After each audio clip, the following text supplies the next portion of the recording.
Neon Green Network begrüßt die ehemalige Profisportlerin und Biologin Gudrun Pflüger.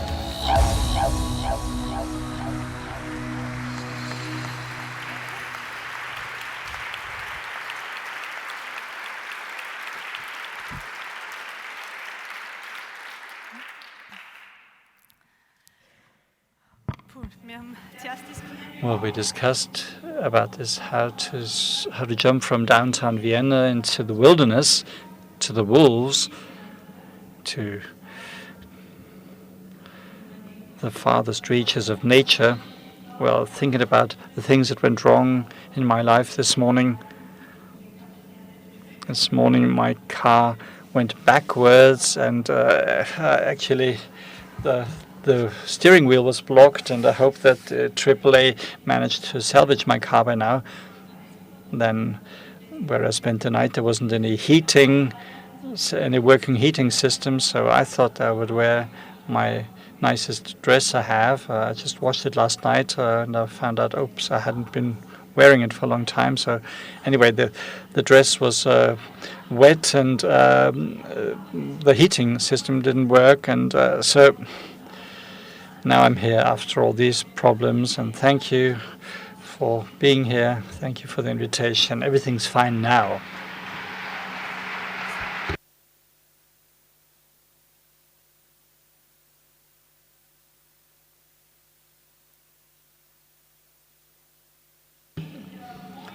Thinking about where I have worked in the past, where I lived, how I looked, and what means of transport I used, well, it's all just a piece of cake now compared to everything else. So this is where I was this morning. That's my hometown, where I'm at home again after 10 years in Canada. This is Radstadt in Salzburg. So these are a couple of snapshots from my professional career as an athlete, my old life, my former life. One of my biggest fans was my husky, Zorro. And if you take a look at this position of me and my husky, and look at this, it looks very similar. This is a copper print from the Middle Ages. This is how wolves or werewolves were thought to look in the Middle Ages in Central Europe. The wolf, like no other species, had been confronted with the most brutal and most creative ways of extinguishing it, and people spent a lot of time, energy, and money in order to persecute and trying to root out wolves. Whenever they stopped doing that, the wolves returned. Until about 150 years ago, wolves were the devil's dog, and the wolves embodied everything that we didn't like about ourselves. The wolf was a real threat for some people, but the reasons why it was almost extinct, well, these no longer exist today. The wolf was celebrated not only by hunters, but by the entire community. So society despised the wolf.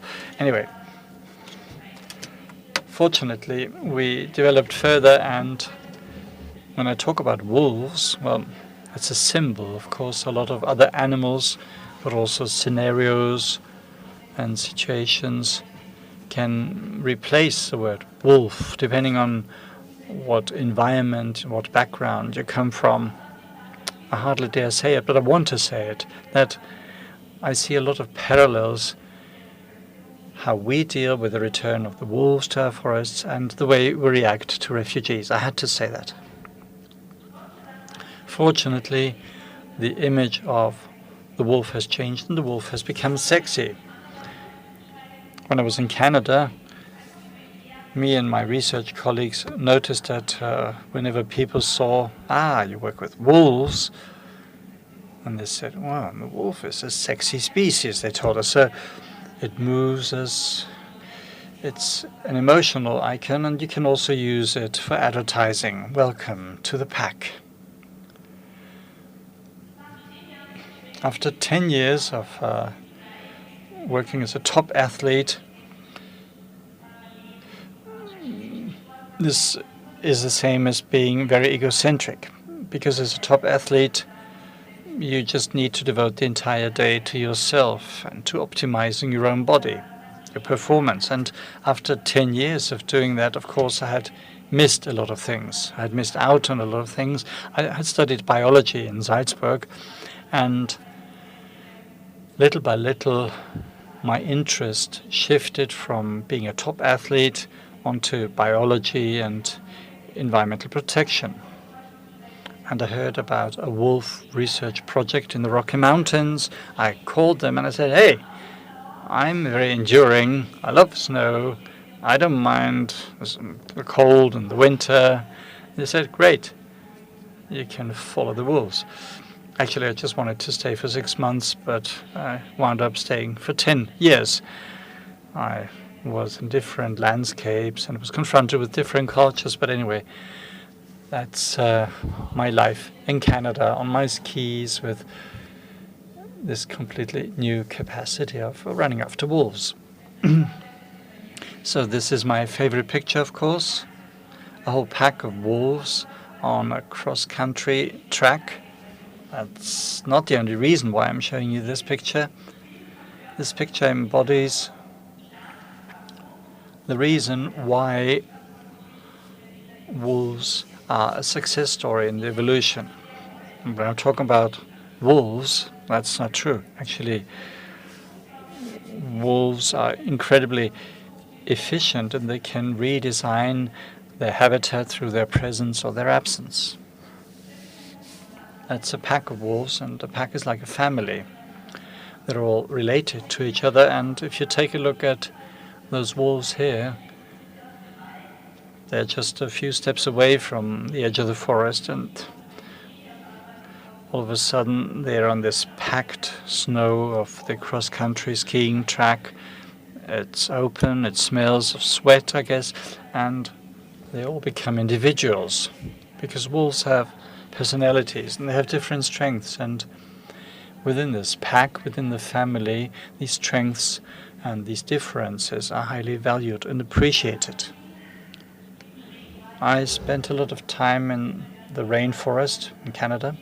When we hear about rainforests, we always think about the tropics and Brazil maybe, but Canada also has a rainforest. It's a temperate rainforest about at our latitude, and that is the most endangered ecosystem. It had always been a very rare ecosystem, and in recent years we are doing a wonderful job there, decimating it by felling. You see somebody from the First Nation. This is the territory where we worked, and you can see there fishermen. So he's standing in the water and he's pushing this boat during a ceremony, and you can see the paddle, the wolf.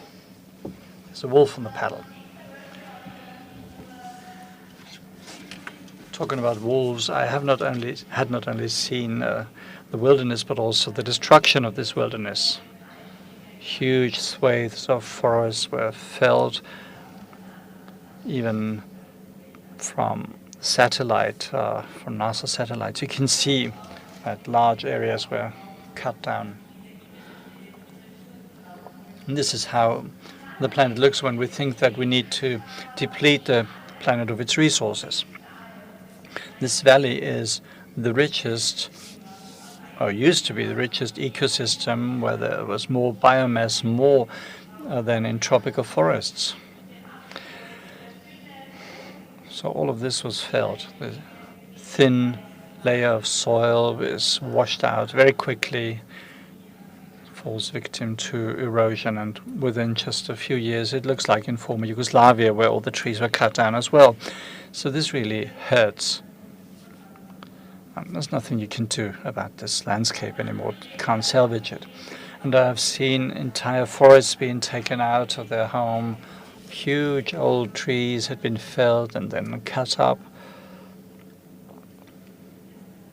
Or I almost mentioned the company that did that. Anyway, they turned it into toilet paper. But anyway, I also saw how much worth a single tree can have if you respect it and if you present it in a positive light, especially with children.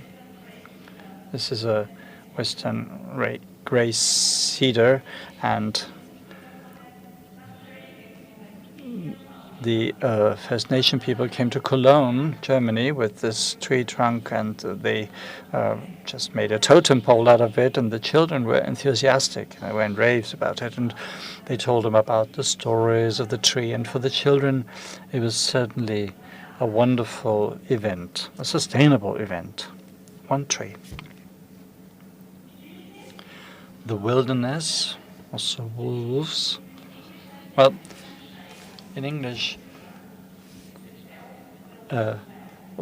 wild country is a self-willed country, a country with its own will. So wolves are also animals that have their own will, and they don't necessarily do what we expect them to do or ask them to do. And now I'm showing you Central Europe. You may think that we don't have any wilderness and everything is so cultivated here, but Austria is in the center, and a couple of prints of paws of wolves, and these are populations that are now spreading very quickly. Now, why are they spreading? Well, because they are strictly protected, and because fortunately we're also seeing a change in values. We're also seeing that there is now a spreading of forests compared to 150 years ago, when the wolves were almost, became extinct here in Central Europe.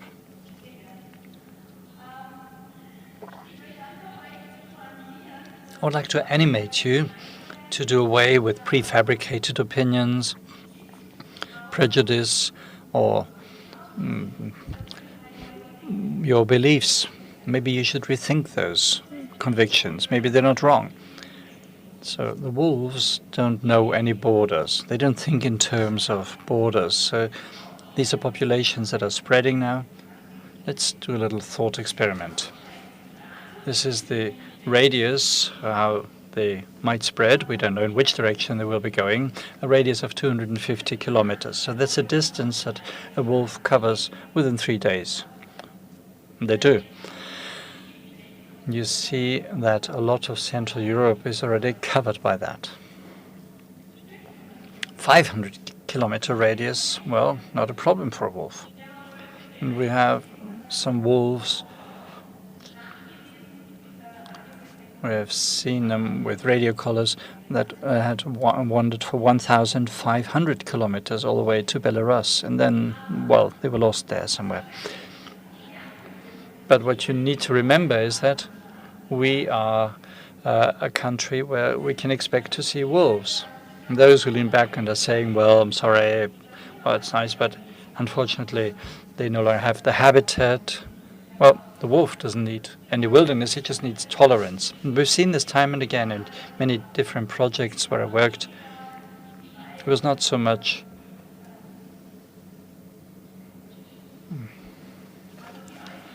the huge forest cover, or maybe the density of animals of prey that they found, but what showed the best correlation with the existence of wolves anywhere is the tolerance of the local population. That beats everything. So that is wolf land, wolf territory, not just any wolf land. This is where we have the highest density of wolves globally. That's in Saxony, between Saxony and Brandenburg. So that's a coal-fired power plant in Saxony, and there are loads of wolves there. This landscape, when you take a look from the satellite, you can see that's the Black Pump, as we call it. So this used to be a huge coal-fired power plant, lots of brown coal. When there is no longer any mining, these mines are flooded. You see also army exercise grounds, and there are about 100 wolves living in this territory. Now, if you take this area and put it where we are currently, it may be a bit critical for those people who are saying that we no longer have any habitat for wolves, because that's the most densely populated area in Austria, the major metropolitan area of Vienna.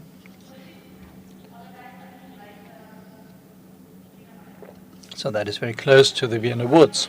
And I'd like to help you to think in different terms, in different dimensions, and to rethink your convictions. Wolves don't know any borders. They are the perfect EU citizens. They don't care about borders. So that is the itinerary of Slauk. That was a young wolf who received a radio collar by the University of Ljubljana in Slovenia, and the male young ones, of course, they're adventurous.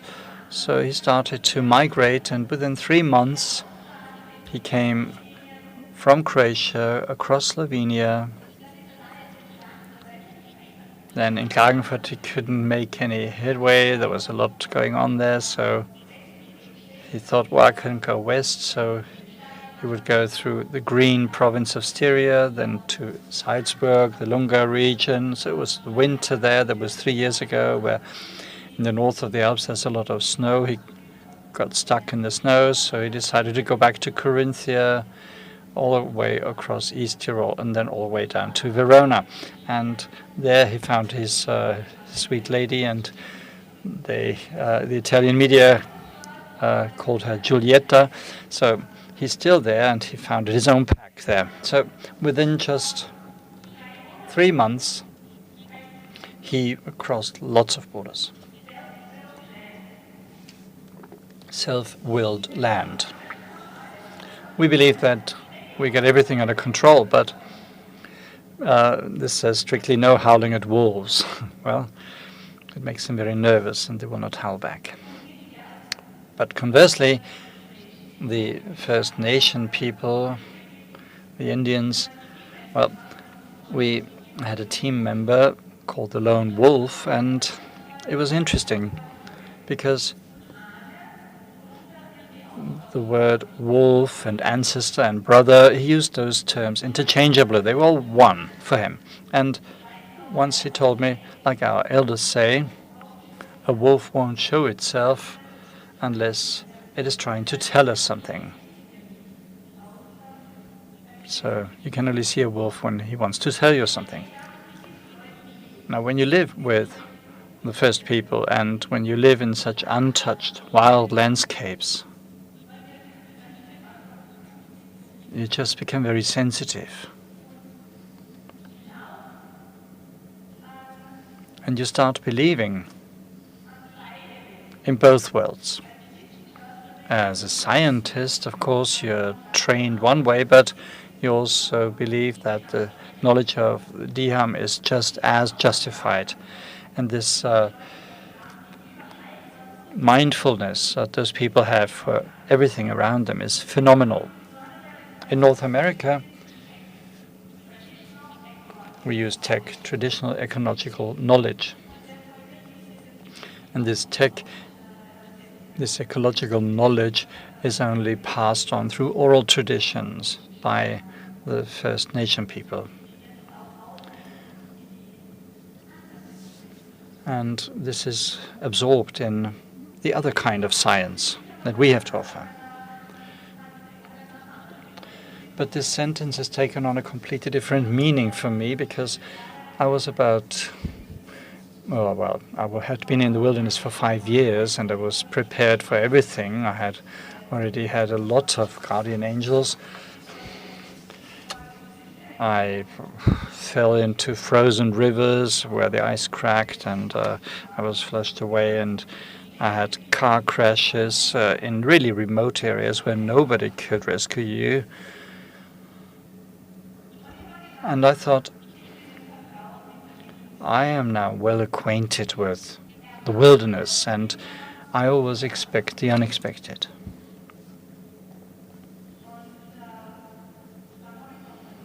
And then I got another lesson.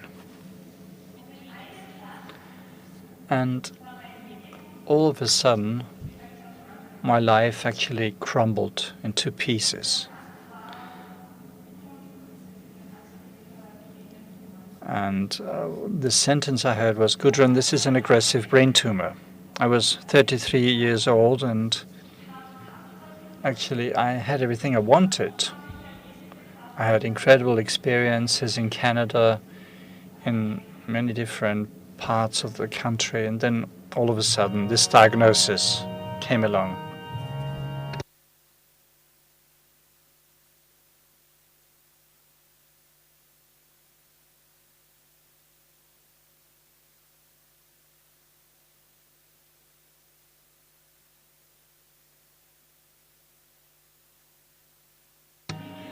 This is a Tom Baker clinic. That's exactly how it looked. There's no time left, only now, to be or not to be. You live in the here and now.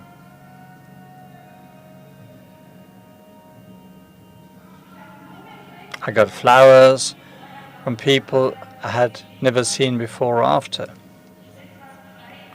That was 2 days after surgery, where they opened up my brain. I took my dog and I went to take a walk along a free-flowing river. The therapy took 3 years. Day and night I fought. And you have to know exactly what you're fighting for, otherwise you can't stand it. And I was fortunate. I was incredibly fortunate in knowing exactly what I was living for. I took my cross-country skis, really old ones. My face was all swollen by the steroids that I had to take for 3 years. And a good friend of the First Nation people there said that, "Gudrun, when fear comes along, look fear in the face, talk to your fear. Then you take away its power. Look your fear into the face." This young wolf I call her Mona Lisa, because I think here on the left and on the right hand side everybody thinks that it is looking straight at you like Mona Lisa. So many people who have briefly seen a wolf then go on to tell me their story, and it's always very similar. The wolf stood there, looked at me, and I thought that he looked into my soul, but it's actually just this natural, completely interested gaze of a wolf. And people are saying, well, wolves are so greedy, and it is true, they are greedy for new things, news greedy, as we call it, curious. And this is a young wolf, and it just came to me, and it just wanted to know what I was. That's my little son, and that's a typical plaything, a toy of wild biologists, a bone. Well, the worst thing that happened, he played with the bone, and then he fell back. That was in Romania. We were there for a field trip with wolves and bears, and I carried him on my back, and it was very safe there, of course, on my back. As far as possible, I brought my son wherever he could come. He's half Canadian, and I showed to him what is important on this planet. These are fresh puma tracks, mountain lion, a puma, and that was a bit tall because a short time before that we saw a stag that had been freshly killed by the puma. And then we saw the tracks, but anyway, he had to bear even more. There was the poop. So I showed him everything, and with explanations and with the pleasure with which I conveyed this information, he was very interested. All kinds of poop. Anyway, and also the different landscapes. This is where avalanches would come down, and it's easy to find grizzly bears there. That's where they like to hang out in the spring. This is what the grizzly bear did to the meadow here, tore it up.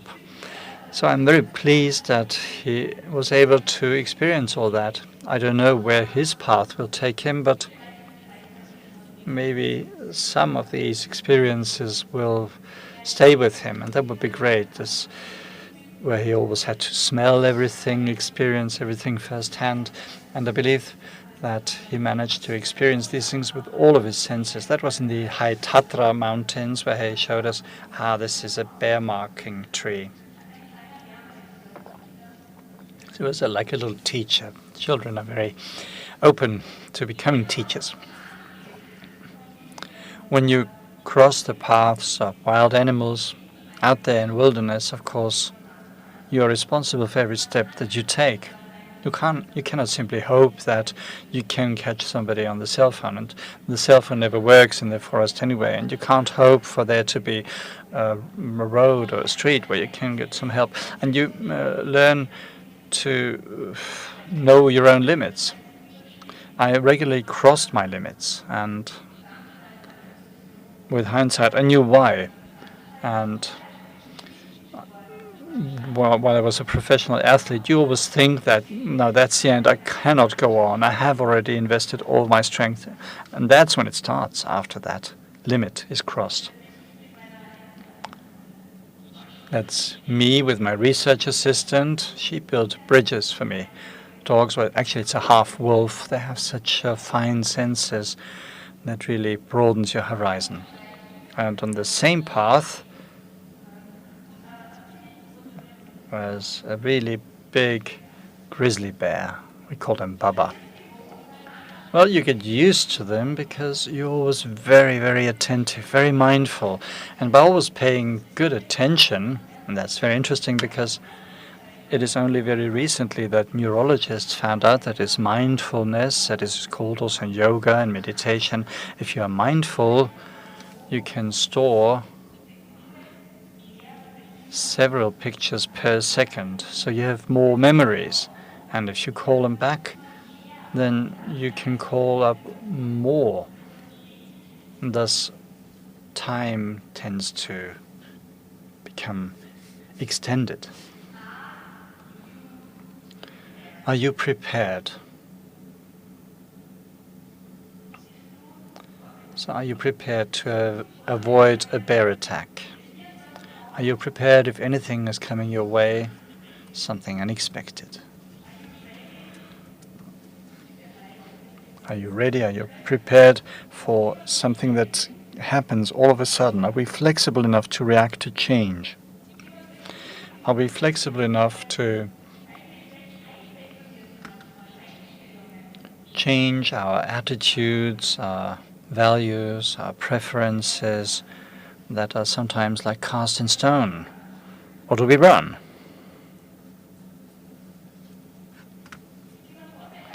Are we prepared when it's very cold and winter all of a sudden?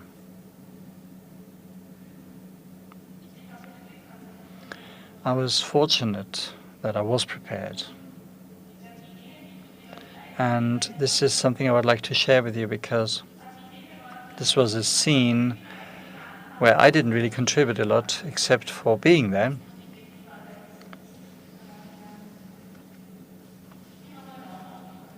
Well, they gave me a job there, and I hope that it's going to work. The last day of expedition, Gudrun hopes that the pack will soon return, and she will be able to observe the wolves from nearby. Well, this is a remote coast, an island on the west coast, where the wolves have probably never seen a human before. And I wanted to know how would a wolf behave, what would its natural behavior be, without having made any positive nor negative experiences with people.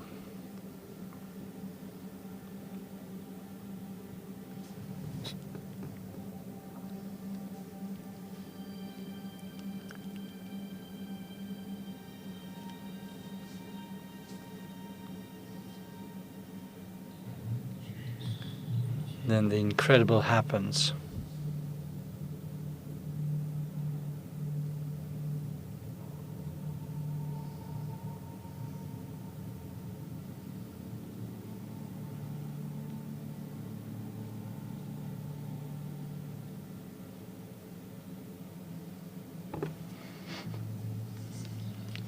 This is crazy. I'm lying in the middle of a wild wolf pack. I'm surrounded by them. Surrounded by wolves who may never have seen a person before. And I've never seen these wolves before, so we have no experience with each other. So anything could happen now. I don't feel any fear at all. And I guess there is no reason to feel fear. The wolves too don't seem to have any fear. They are curious, shy, and still cautious. And they circle Gudrun. It's a sensation. Actually, she's probably the first person these animals have ever seen. And that is the leader of the pack, of course. Now, they have rated me as being harmless, and now the young ones can check it out. They're not growling or anything.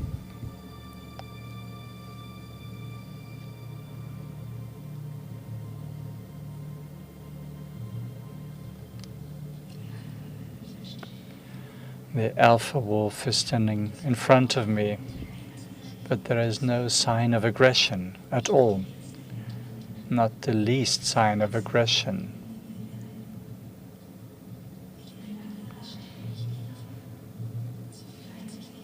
The hair at the back of her neck is not standing up. She's behaving absolutely quietly. It's very nice to be treated like a fellow wolf by another wolf.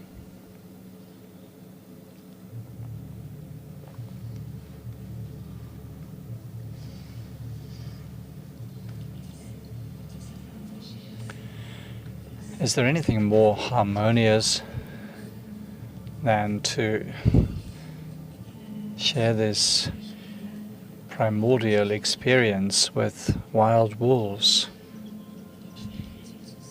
To watch the wolves at playing. This is almost like paradise.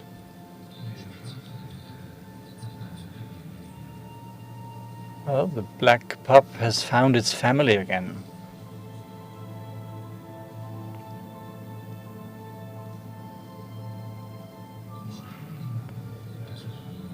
For many hours, the pack remains on the meadow. Gudrun doesn't seem to disturb them. They're running around in a very relaxed way. Even the alpha couple are relaxed in her presence. All too soon, night falls. Time to leave. It almost looks as if the wolves didn't want to let Gudrun go.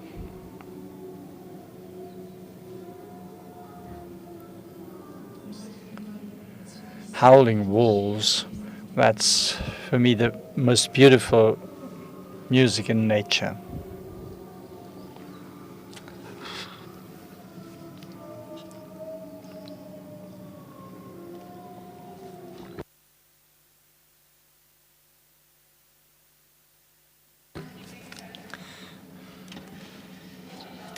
So I think my message to you today is give them a chance. Give the wolves a chance of being like they really are. Maybe we can rethink some of our convictions. The moment the wolf actually touched me, I was fully there because all of my senses that had been developed as a reaction to our environment, they were just firing very quickly, and I was extremely alive. So the straight line exists not only in traffic, but our rivers, our lifelines are now also straightened and trained. But if we have so many structures around us, we also start thinking like that. We are networked with our environment, and I do hope that we can tear down these walls. And it's interesting, we talked about this before. This is a stable in the Waldviertel region, which is very derelict, and it says that the straight line is godless. That's the writing on the wall. Well, this is more dynamic here, together with adolescents on the West Coast, and for them it was the experience of their lifetime. That's my little boy next to a brook. Well, children are always zooming in towards such brooks. Of course, he's got some toys from China there, but anyway, he's there at the brook. Nature has always been a source of joy to me. When I'm out there, I'm a different person. So I know where my cameras are. I always face this direction. So now back here in Austria, I organize a lot of events with kids. I give a lot of talks, not only about wolves, but also about other things. I want to create an awareness for what's around us, for the things that we often are prejudiced about. So maybe things are a bit different after all. And at the end, let me tell you a short story about an old Cherokee Indian. I thought that I should give this presentation in English, so the slides are still in English, but I guess you will understand that. He told his grandson, "My son, there is a battle between two wolves inside us all. One is evil. It is anger, jealousy, greed, resentment, inferiority, and ego. The other wolf, of course, is good. It is joy, peace, love, hope, humility, kindness, empathy, and truth." So he made his little grandson curious, and he says, "Grandfather, which wolf wins?" Some of you may already know this. The old man quietly replied, "The one you feed will win." So every one of us has the chance of feeding the right wolf within us, with information, with interest, with energy, with time that you make available to this wolf. So I hope that we're going to feed the right wolf within us, every one of us. So I guess I'm preaching to the converted, the ones that prefer the good wolf anyway. So I'm very pleased to be here, to be able to spend the evening with you, and thank you for your attention.